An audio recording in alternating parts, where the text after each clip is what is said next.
Asha Bean, realtor with Century 21 Bell Real Estate here in Cheyenne, Wyoming. And today we're going to talk about pre-approval versus pre-qualification, why it's important, and how to do it. So, first of all, the difference between pre-qualification and pre-approval is the pre-qualification is kind of what you initially do. So if you call a lender or a bank, sometimes they can do it over the phone, or if you fill out their quick little application, that's for you to get pre-qualified. Then there's pre-approval. They're two different things. So the pre-approval is much more valuable, much more important.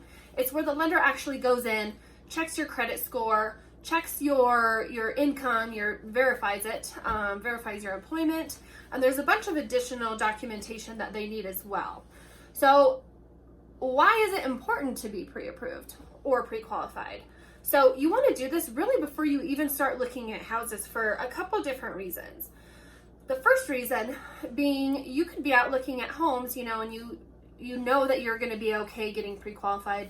You're not going to have any trouble. Your income's great. Your credit's good. Well, that's all fine and dandy. But once you find that house that you love and you want to make an offer, if you don't have a pre-qualification letter, your offer is going to be weaker than competing offers. So, and it also helps the sellers to know that you're serious. If you're not providing a pre-qualification, your offer just isn't as good. There's also a lot of hiccups that you can run into when you make that offer, thinking you can be pre-approved, but there's a lot of things that go into it that could be stopping you. So the sooner you get pre-approved or pre-qualified, the better. Let's see here. What else were we going to talk about?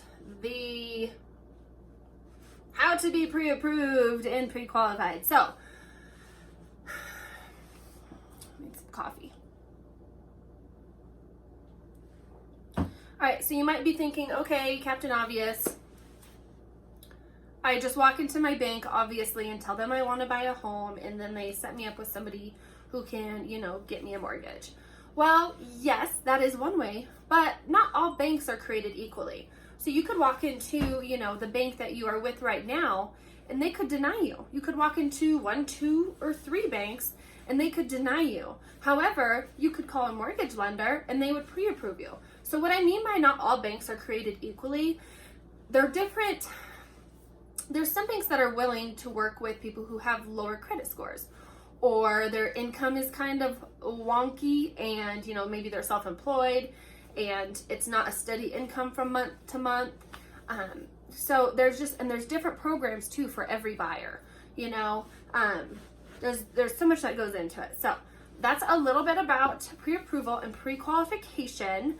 Now your pre-approval is good for typically 60 to 90 days. So you'll want, and it's good to do it before you start home shopping so you know what price range you can be in. You may think but you would be surprised. And you also want to stay a little bit under what you're pre-approved for, because you don't want to be what we call house poor or married to your house. So you want to stay under that so that you can still live life and go on vacations or do whatever it is you like for fun and not be tied down to your mortgage every single month. So remember that pre-approval number, you always want to stay a little bit under it. You don't want to max it out.